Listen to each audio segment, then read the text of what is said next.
Edwin, confirming from you, can we start on time? It's already 3:30. Yes, ma'am. Please do. Okay, thank you. So Mr. Nulkar is unable to join in because of some medical emergency which has come to his house. Somebody is hospitalized, so he sent his apologies. So I think we have a full house and I'll just start the session. A very good afternoon to all of you, to the esteemed panel who has joined us today, and to the delegates and the audience who have been part of the IIGF for last 2 days, I would say. And now you are, of course, you're welcome to an important session which we are having it today as part of India Internet Governance Forum, which is on a very, very crucial subject. And of course, many of you have been who are on the audience side have been listening about the subject, but they are new. They are those people who have joined us new. So we would talk about the ideas, the challenges and opportunities of the universal acceptance, especially in this digital economy for the small businesses. And we have a very esteemed set of panelists who have joined us from different parts of the world, I would say, not only to the country. And it of course going to add a very different flavor. We would have people covering on various aspects. So I would just say that I'm Sarika as part of the local initiative chapter, which as part of FICCI ILIA with the support of UASG under the aegis of ICANN, we are running that. So we are happy to welcome you all. I'll just give you a two-liner importance of the subject, why it is very, very crucial for all of you. Many of you have not yet understood the same, and I'm sure the speakers will do the justice with their different descriptions on the various subjects which would be covered during the whole session. So while you have been hearing about the technological aspects, security and other things during the other sessions of the IIGF, this session takes a very different flavor. It talks about something called multilingual internet. It talks to you about the language in which you speak in, which is your native language. So what we are talking about is, we know that our country, India, with a population of 1.4 billion, and of course with the technological developments we talk about, that around 1.2 billion mobile the internet, the users, telecom users, and then we have almost like more than 800 million internet users.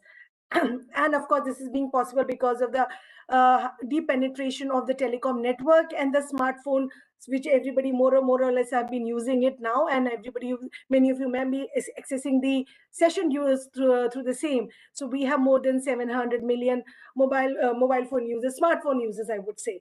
So when we talk about this composition, we still see there is a huge scope for the next line of internet users to be coming online. But how would that happen? That can only happen when we provide the content to them in their own native language, when we provide the multilingual internet, I would say, the experience to them. And this is something, the Indic language internet, why we're talking its importance out here.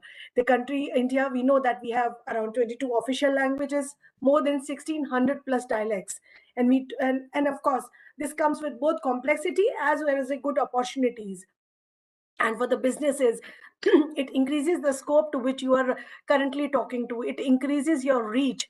And that's why the multilingual is an important pillar to make the internet used to the next generation people will be coming online in India.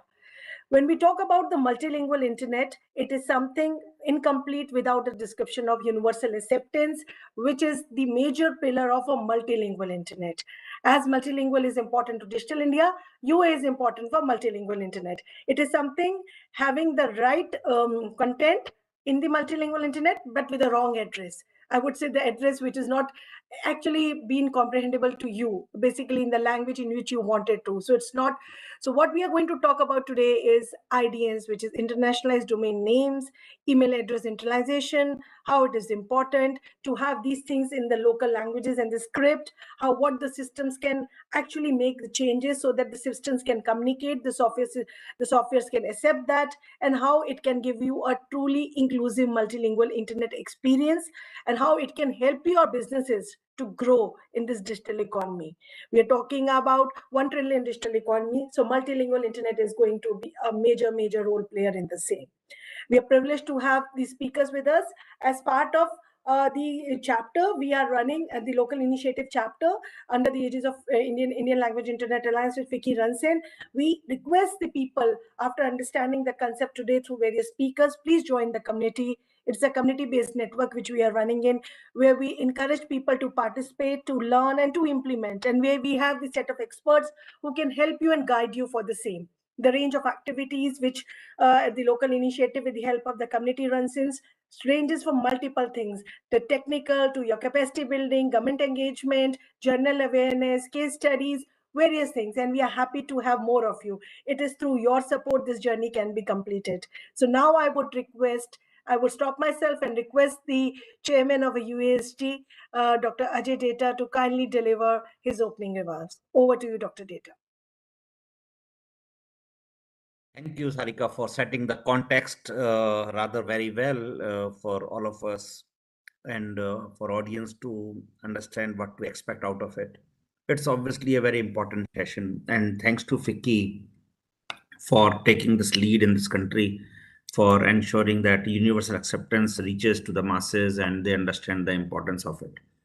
IIGF, we are holding, this is the second edition as the leveraging the decade.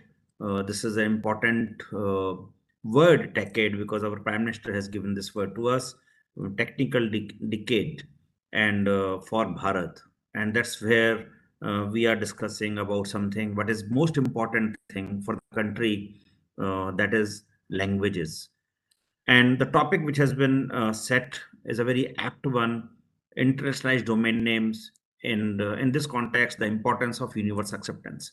So those who do not know what is IDN, if you look at my video and if you can see my name, I have added data.bharat in my name there. That's a real example of IDN. And that's exactly a real one. That is not the text. For those who do not know, that's a real domain name, and that kind of domain name do exist in India. We have Nixi, NIXI, as a domain registry to allow us to register domain names in 22 official languages.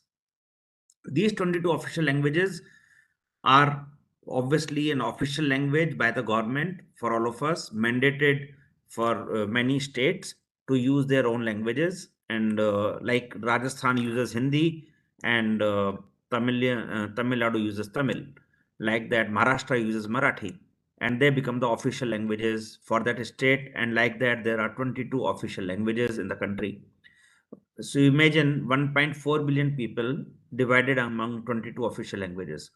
That does not mean that there are only these languages. There are thousands of languages in the country with different dialects, different languages. Maybe a small population speak or large, but they do exist. So imagine you have a website and I do not know English. How do I have access to the website? Which means I need that domain name in the language of my choice. If I'm a Marathian and I need to access a Marathi domain name with a Marathi content, I need to have an access to a Marathi domain name. That Marathi domain name will be called IDN, Internationalized Domain Name. That can be in any language.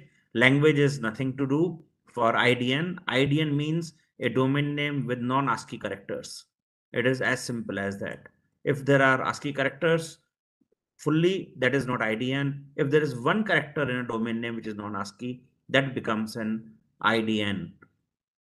These domain names are available, registrable, and obviously these corresponding domain names have email addresses.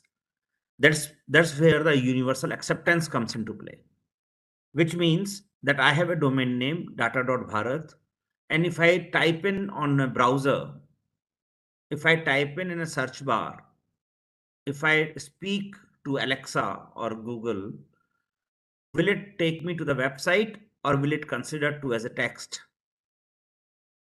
Basically, my domain name should be considered as a domain name is my expectation, not as anything else. Unfortunately, this is not the true position in the world. Lots of softwares, websites, and applications do not accept IDN as well as they should be accepted, or the rules which are followed for ASCII domain names. So as the problem with EAI, the email addresses. And hence, universal acceptance comes into play. So UA has given 5 pillars to us. All the software applications must accept all software. All the software applications must accept all the domain names and email addresses.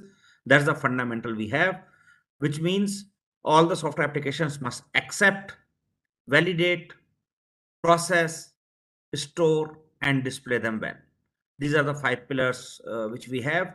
I'm not going to take much time because we have many speakers going to talk about the similar concept and then explain them in more detail.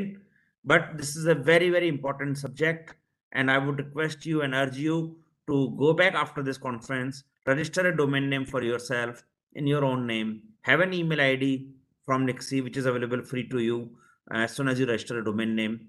And of course, there is a scheme going on right now. If you register a ASCII domain name, you get a free IDN, and then you get a free email address too. So it's a fantastic opportunity during IGF, India IGF, which is going on, to leverage on that opportunity, have experience an IDN, have an EAI, then also understand universal acceptance much more better, and take the advantage of that business opportunity, which is billions of dollars in the world and coming to you.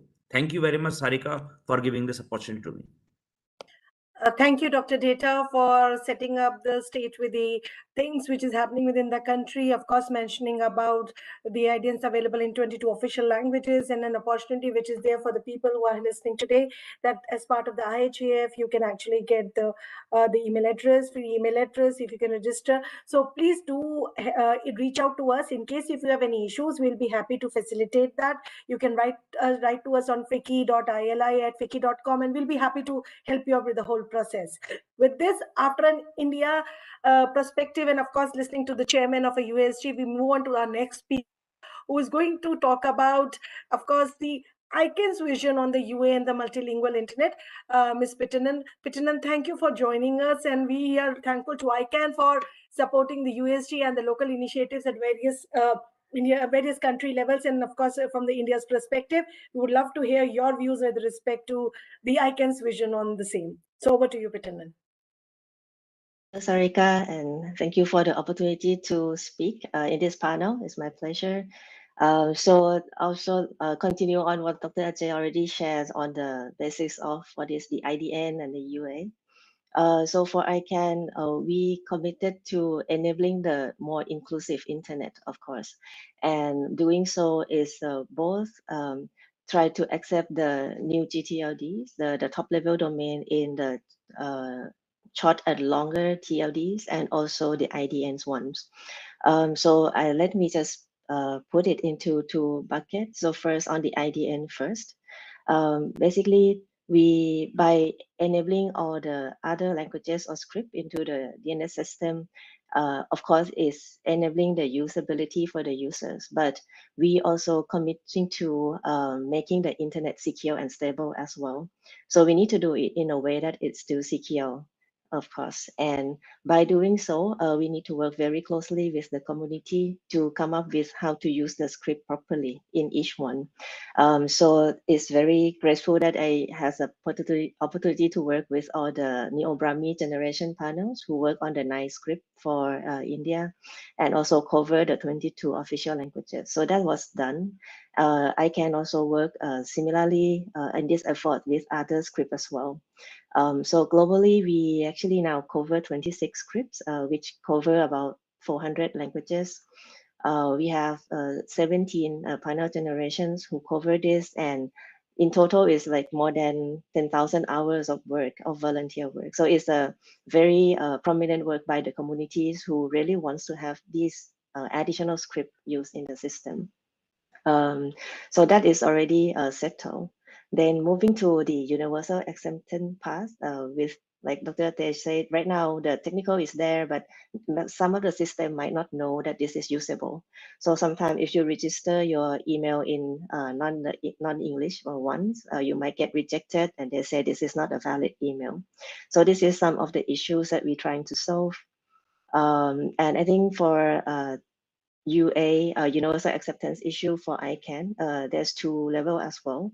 for ICANN org itself, we also try to make our own system become UA ready. For example, if you are a community member who wants to register to the ICANN meetings, you should be able to use the EAI address, which is we still underway. Because there's a lot of system involved into this, so we're still working on it, but it's very close to that as well. So that's one aspect. Another aspect is the supporting the UA for the global community, which UASG is the one we actively support. With the multiple working groups, we facilitate that. Also, we work closely with other stakeholders in multi-stakeholders in ICANN, like at large, who is the one who represent the end users in the multi-stakeholder model of ICANN. We also work closely with the UA working group for that. Another one would be the Government Advisory Committee or the GAC. We also work closely with the IDN UA working group for the GAC, which is we try to push through all these issues through the government structure. So with this, we hope that that will drive the issue forward. And I just would like to mention that this is not any single one task. It's more like the global issues. For us, we might not feel the pain that much because we somehow can communicate to each other within by English. But there's a lot of many people in the world who right now technical is there, but maybe the language is still a big barrier for them to enjoy the benefits of the internet. So as you said, Sarika, we have like 800 million internet users, but we have 1,200 mobile users. So maybe a 400 million there, still the gap. And that's two parts, right? A lot of opportunity loss for the end users and actually a lot of business opportunity for the service providers as well to cap this. So yeah, let me, and then maybe finally before I end my part, for the UA, it's actually in the prominent part of the ICANN strategic plan. So we have the strategic plan every 5 years.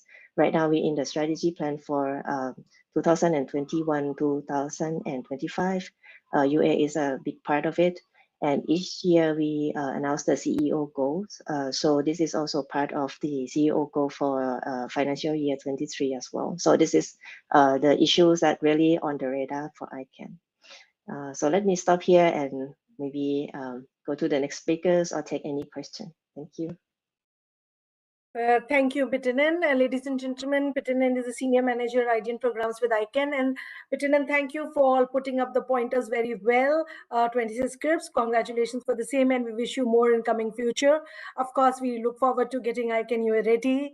And like you mentioned about the multi-stakeholder process, definitely from India's side, we give you a stronger commitment that we are, with the help of the various multi-stakeholder groups, we are working across in this area of UA. And thank you for including UA as an important part of the strategic thing for the year 21 to 25. And we feel this is very, very important. And like you mentioned, it is a highly, both the, I would say, the connectivity, the content, as well as the business opportunity for the people. So it is very, very important. And we definitely would love to have, in fact, like you said, 450 million next users would be Indic internet users in India. So 9 out of the 10 new internet users would be the Indic internet. So that's a potential we're talking with respect to our country.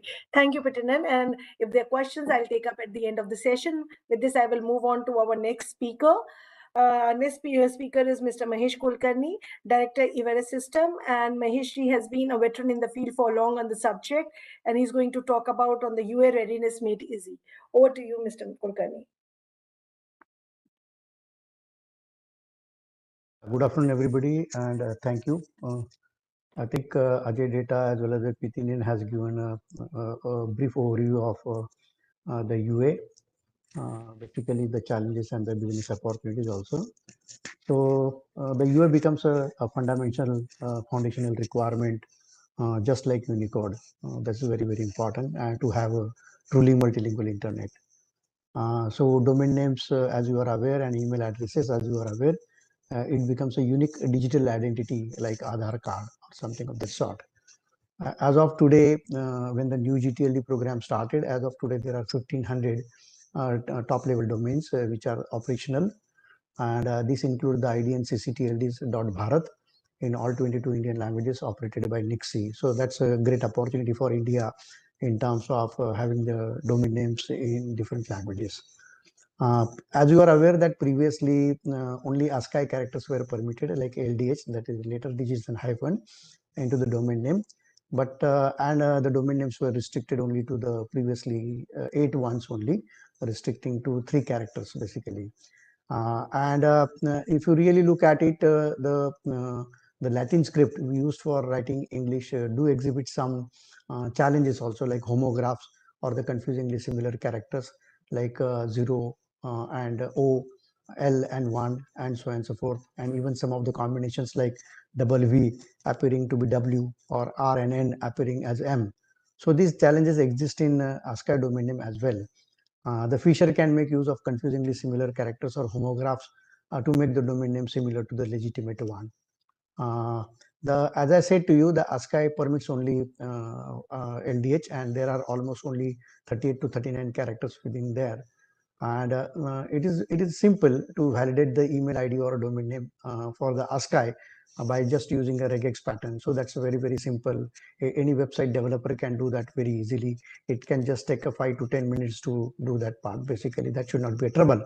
But when it comes to the internationalized domain name, the situation is a little bit different, because we have got almost like the current Unicode version is 15 version, and it has got almost like 1.5 lakh of characters, basically representing 161 scripts, with possibility of having a greater number of confusingly similar characters within the script as well as across the script. So a natural question definitely comes related to whether there will be increasing the phishing attacks compromising the DNS system.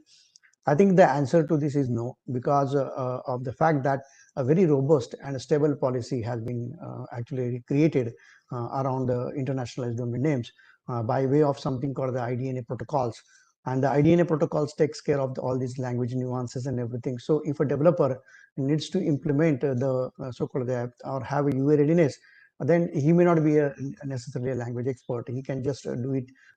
He can be just a simple programmer, and he can use the libraries which are available, and those libraries are freely available basically. So it's another job of something like, if you really understand that, it's a job of another 1 hour or so to make your websites at least your website you are ready. And the policies are very robust and what is called the secured. So there are policies that something kind of a global level, which Pitinen was talking about, and there are policies optionally rather at a regional level, means at the registry level. Just like for India case, we do have a Akshar formation policy or Akshar validation policy basically, or C-level for validation policy. Or while in certain cases what happens is that language specific policies are also expected, like there is a Devanagari is a script, but Hindi and Marathi are languages. So for Hindi and Marathi, we have got some different type of policies supposedly to be expected into that. But the life is made very simple in terms of the implementation. If you can go to usag.tech, then you can find all the details related to the implementation. And I think the implementation is exceptionally simple. So I don't think it is just a natural development. So I don't think you have to be really a language experts to do that. And it's a job of just 1 hour or 2 hours. And as Sarika was mentioning, that if any help is required by anybody in terms of making their websites or any applications or devices you are ready, they can definitely try to leverage upon our help, which can be provided to you. I think I will stop over here, and thank you for giving me this opportunity. Yeah.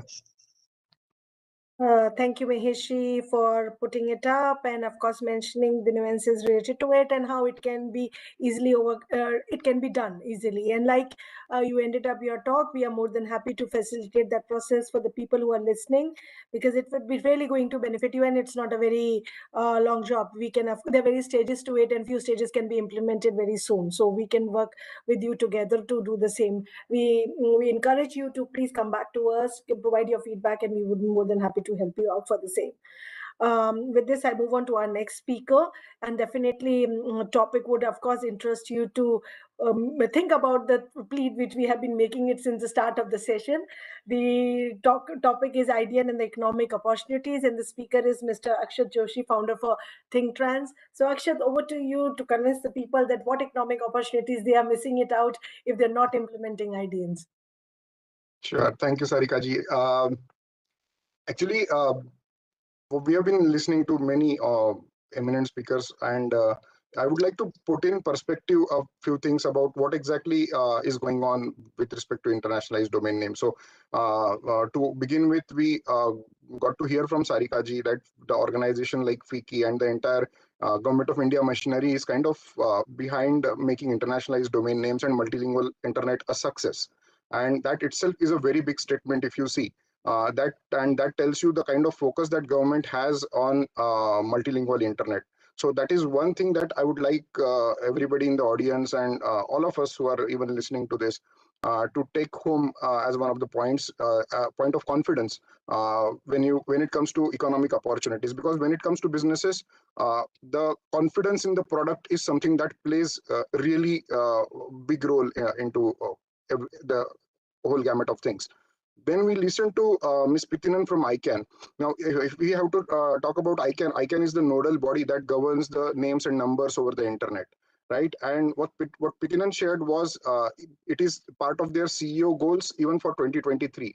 And we know when ICANN does something, it comes with really good mechanisms and push for various initiatives. And IDN has been one of the mainstays for ICANN's overall achievement goals, and that it's something that I would like to again highlight as one of the biggest opportunities that people, even particularly students and developers, should be seeing into this space. Not only students and developers, but even the businesses who could be looking at internationalized domain names as next growth opportunity. Then we listen to Kulkarni sir about the remedial measures. So there are in the initial period of internationalized domain names, there was a lot of talk about are they secure enough, are they viable enough, and everything. So now we are long past that phase wherein the question of whether they can be accessible, can they be secured in an accessible mode, will browsers show them correctly and everything, that they are all gone past. We are past them. It's been more than 7 to 8 years since internationalized domain names have been in action, and there is not a lot of problems that we hear about internationalized domain name doing something bad to the users and everything, right? So that is something that I would like to put as a base for the discussion that I am going to lead into. The main topic of the conversation, one of the major themes of this conversation was reaching the unreached, right? And internationalized domain names truly makes it happen, because we are talking about 1 billion users already on the internet. We are talking about next billion coming in, and the entire world is looking up to India, even from economic growth point of view. Even we heard discussion between Sarika ma'am and Kulkarni sir that many users out of those next billion are expected to come out of India, right? So, but then these are numbers. How exactly it's going to happen, right? So, if you see, for example, the growth of English internet, if I have to coin that term, that how English internet grew. It never. So currently, what we are trying to do with internationalized domain names is we're going to top to bottom, which is like we want the big businesses to which already a lot many internet users are connected. We want them to adopt, and then the top down approach will make sure that all the people who are following these businesses would take up the internationalized domain name. That is definitely one of the approaches. Now, when it comes to governmental services, if government becomes UA ready, then definitely people, more and more people who invariably use government services would definitely opt for internationalized domain names. The other aspect of this, which I would like to point out to everyone, is that can we think of it as a bottom-up approach? And that's how English internet grew. English internet did not grow with an international validation, like a validation of multilingual groups. It basically grew within the English-speaking community. Even today, when we kind of see that internationalized domain names are there, but not that being in numbers, when it comes to, if we compare the vis-a-vis number, like how many English-speaking speakers are there and how many speakers of internationalized domain names could be there, the IDN's numbers are not catching up. But why is that happening? Because even today, English is kind of in its own silo, because the only English speaking internet users are using this particular domain names and everything, right? But with the current data revolution and everything in India, more and more vernacular language user, typically monolingual users who speak only one language, and that's not English. they're coming onto it. Obviously, they are not consuming the text as we would probably want them more and more to, because through text flow the services. They're more into consumption of audios and videos and social media and everything. But they are there. They're very much out there. Now the only bridge that needs to be built is, can the businesses who have a direct bearing with these kind of users, can they be given confidence enough and obviously outreach towards internationalized domain names, that they can talk to certain vendors who definitely deal with internationalized domain names. You can also have your own businesses as a part of you can have your own website, and then you can run your business through it. Is something that the word has not reached yet. And what we need as a part of these discussions, obviously, is one of the ways in which we can do. Obviously, we need more people on the ground talking about this, directly reaching out to them. So we at Think Trans, what we think about is like this. If you talk about business scenario, and typically I'm addressing the segment of small businesses, in every city, invariably, there are a few names in every segment. For example, it could be a restaurant, be it a sweet shop, be it a particular shop with a good wood furniture and everything. There are always some established businesses who are not big brands nationally or even at the state level, but in that city, it's a big brand, right? And most of those kind of businesses directly deal with the people who are not necessarily English speaking people. Their customer base is at times in vernacular as well.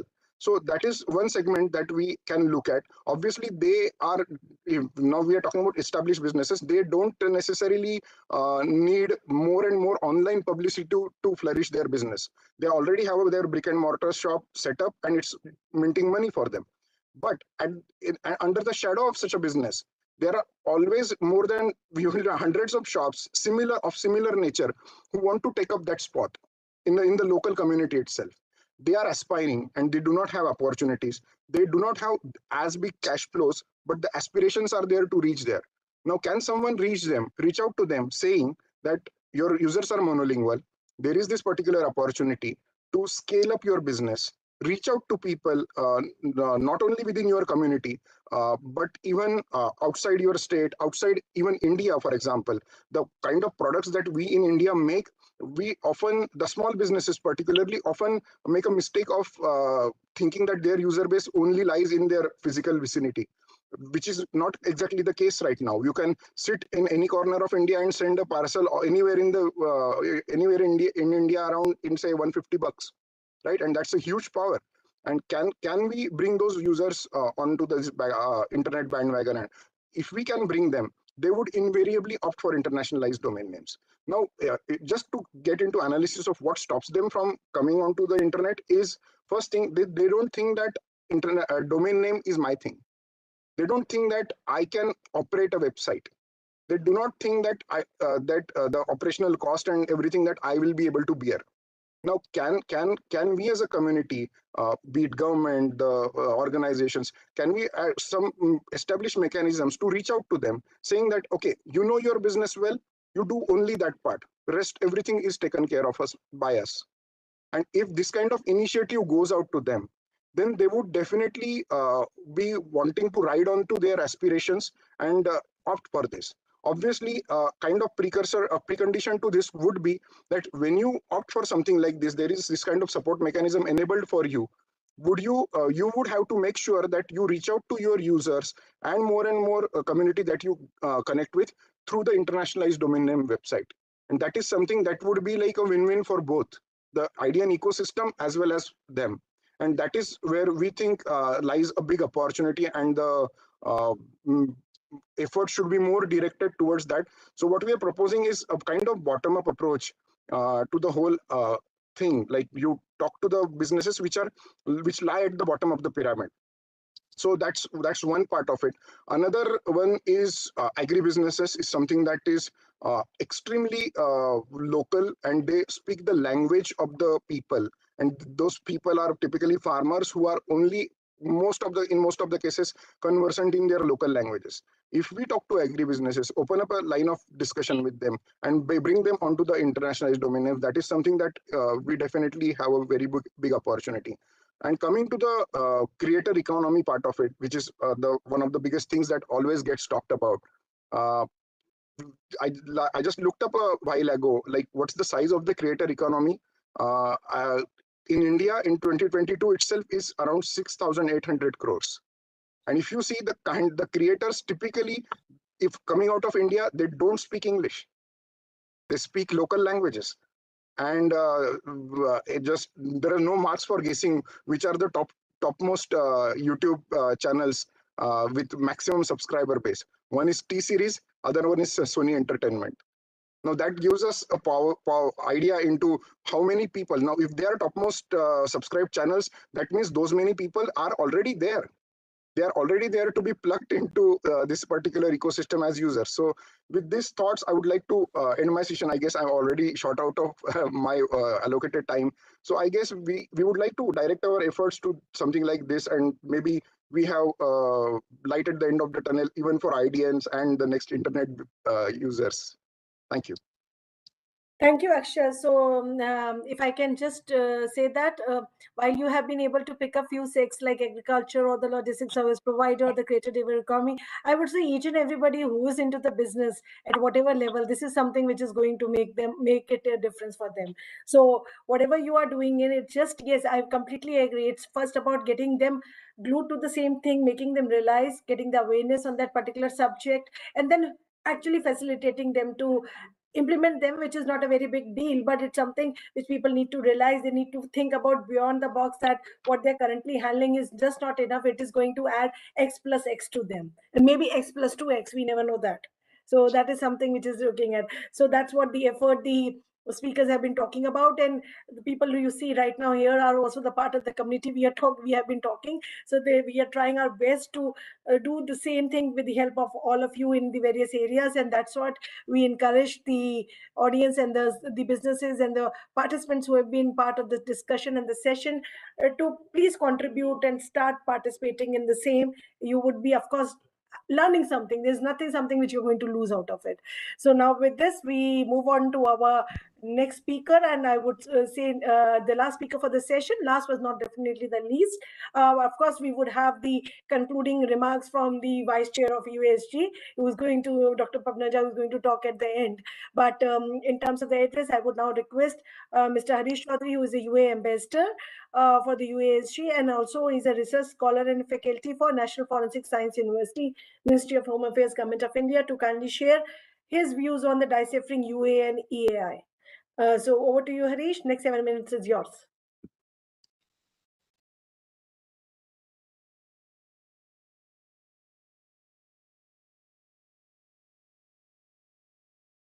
Harish, you are on mute, and we can't see your video as well.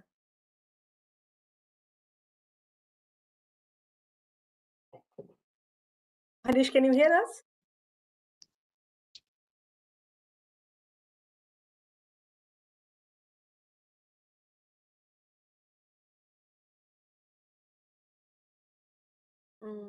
I think Harish is trying to join back or something. I can't see. Admin, can you see if he's in the other list? If you can promote him to the speaker. I can't see him in the speaker list.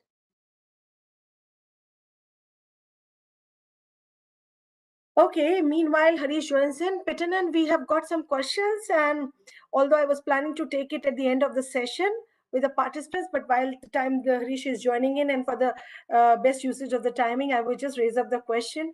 While there are variety of questions, and I can't take up all, I'll maybe take up two. One is, of course, Pitanan, I'll direct it to you, and then Akshat, of course, I'll come back to you on that. So Pitanan, the local community members, you know that the local community which is being run within the country, they're asking that what gaps and skills do you see in the technical community of UA, and how we can overcome that? And there's something related to it that, and they're asking it from the ICANN's perspective on the same UASG. And they're also saying that how this thing, as an academic researcher, where I can have more information about UA in some publications around the same. Harish, I'll come back to you since you were not able to speak that time. So we were just taking a few questions, 1 or 2 questions, and then I'll come back to you in 2 minutes. So over to you, Pitanan, for your question. All right. Thank you. So two questions I captured. First, what are the technical gaps? So I think if in the UA we define 5 verbs that it should be able to process to make the whole chain of works. So the gaps come in the different phase of this. For example, if I raise the display, like if you already have the IDNs, but you can access it on the browser, but sometimes if you paste the same link on the social medias or anything, it will turn into the Punicode in the XN dash dash thing. So in that small little things about the displaying, make it a little bit setback to the user to use, because it's come from you don't know English and you don't know what the website, and it jump to you don't know the computer language, and you don't know, you cannot even guess what it is. So that's kind of small thing we are trying to address in the different parts. Some of them we need to work with the big tech company. Some of them we need to work with the protocol level, like within the standard body like IETF. So there are a few things in the different part of it. Then to see more on the publication or anything on the UA, I will post the link in the chat. We through the UASG, we work together to publish quite a number of reports. It range from the trainings, range from the technical gap identified as well. In the different thing, we have identified the gaps in the website, the gap in the content management system, like the cPanels, or in the WordPress, for example. So you can see a detail of this as well. And we identify the gap because we want to address them. So over time, we will redo the research again and see whether we can closer the gap. So let me pause here and I'll paste the link in the chat. Thank you. Thank you, Pitanan, for putting up this area. I'll hold on the question because we have just 9 minutes left, and we have Harish and Dr. Pavnaja to, of course, speak on. So I'll restrict the questions audience as of now, and if time permits, I will take it with Mr. Kulkarni and Mr. Joshi later on. Over to you, Harish. We would request you to wrap up your discussion and the address in 5 minutes so that I can switch on and request Dr. Pavnaja to give his concluding remarks. Over to you, Harish. You can hear us? Harish, you are not audible and not visible to me.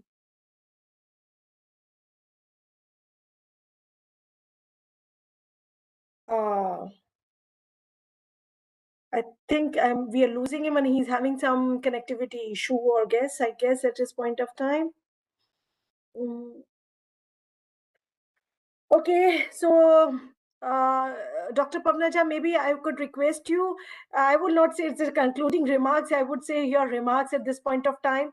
So that because we know the session would end up by 16:20 and it's already 16:12. So I don't want to lose out the other speakers.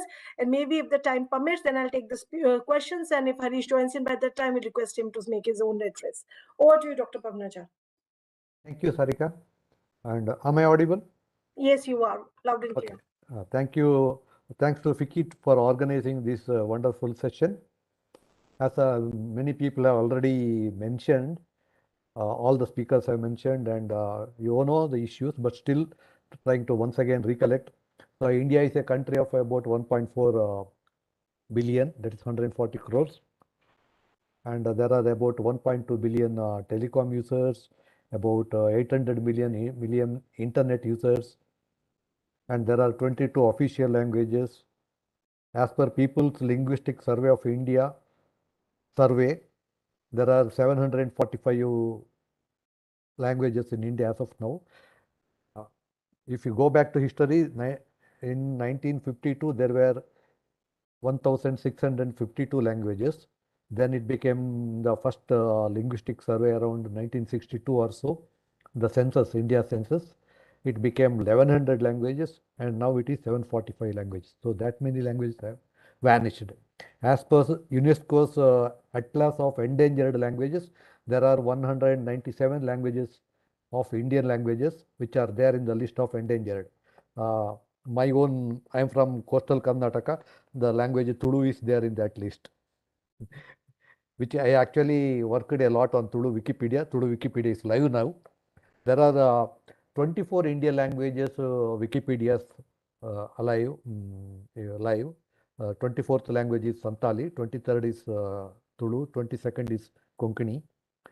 This is because I am working very much in Wikipedia area, that's why I am telling these figures. As you know, computers language is not English, it is 0 and 1, but everybody thinks computer means English. So every language is possible on English, computer. So we have been working on Indian language from more than 3 decades now. Indian languages have become quite usable on computers and information technology, including mobiles and all. But when it comes to internet, still English is ruling. So but there are many websites in Indian languages. There are YouTube channels in Indian languages. But the address, the domain name is always in English. Many people think that it is by default it has to be in English. So this awareness has to be brought into people because that is available now. All the 22 languages or the 10 scripts, Indian scripts. We have a Neo-Brahmi generation panel. I am active member of that panel. So we have made all the rules for creating IDNs in Indian language, Indian scripts. So you can have now domain names like pavanaja.bharat or vishwakannada.bharat or bharat.bharat, karnataka.bharat and all in Indian scripts. And all devices like laptops, computers, mobile phones have facility to input Indian languages. That means you can type those domain names in Indian languages. And emails, applications, for many, almost more than a decade, they were supporting Unicode text. Now they support the Unicode email address also. But there are many applications still don't support email address if you enter in the IDNs or Unicode index scripts. For example, if you want to register your name in Railways website or LIC website or banking websites, and where they ask for email ID, the email verification part of the software reject if you enter the email ID in Indian languages. So these addresses are still to be addressed. Otherwise, as Akshat Joshi mentioned, there is a huge business opportunity waiting there for those who are working in the IDN field, making all the applications IDN ready or UA ready. Maybe Java, PHP and all those programs have to be tweaked a bit to make them workable. And Akshat Joshi also mentioned that the creator economy in India, the content creation economy is about 680 crores. It's a huge number. So there's huge opportunity waiting for people to get into this bandwagon. Some 30 years back, we were talking so much Indian language on information technology is the future. We are in that now. It's now not future, it is current. But future is now a small part of that extension, that is IDN. Thank you. Thank you, Dr. Pavnaj. As you said, it's future. It's not future; it's current, and that's why we make everybody realize that we need to get into it. And thank you for talking about the various figures and the things which are relatively there for our languages in terms of endangered languages and the official languages and things which people need to take care. While this note, we are only 2 minutes left for the session. Harish, are you able to join in? Then we can request you for your, I would say, just 2 minutes of your address. Otherwise, I have to take up the question which the audience has posted. Harish, are we audible to you, or are you able to hear us? Okay, so it happens. I mean, sometimes we don't expect and things do happen. So it's okay. Harish has been a part of the committee and he has been contributing. And this is not the end of the session. There are multiple sessions. As we mentioned, the committee keeps on organizing. So we encourage you to participate. That I've already mentioned the email, the ID which you need to write to, and you can reach out to the EAI website. There's a local initiative chapter page and you'll find the details and we'll be happy to get you on board. So we just have 1 minute left and I'll pose up the question to Mr. Kulkarni and Mr. Joshi, 30 seconds each, please. So the question is, the question that the companies asked, I think the company's MSME only, they're saying that when you're talking about IDNs and UA, what are the things I need to keep in mind and how it is really going to help me in my business? So Mr. Kulkarni, 30 seconds to you now, and then I go to Akshat. Mr. Kulkarni, you are on mute. Actually, as I said, it is the matter has become very, very simple. It's not that complex to implement, and there are a lot of documents available on usag.tech, and one can refer that. It is just a matter of going through the documents. It's one need not be a highly technical expert, as I explained to you.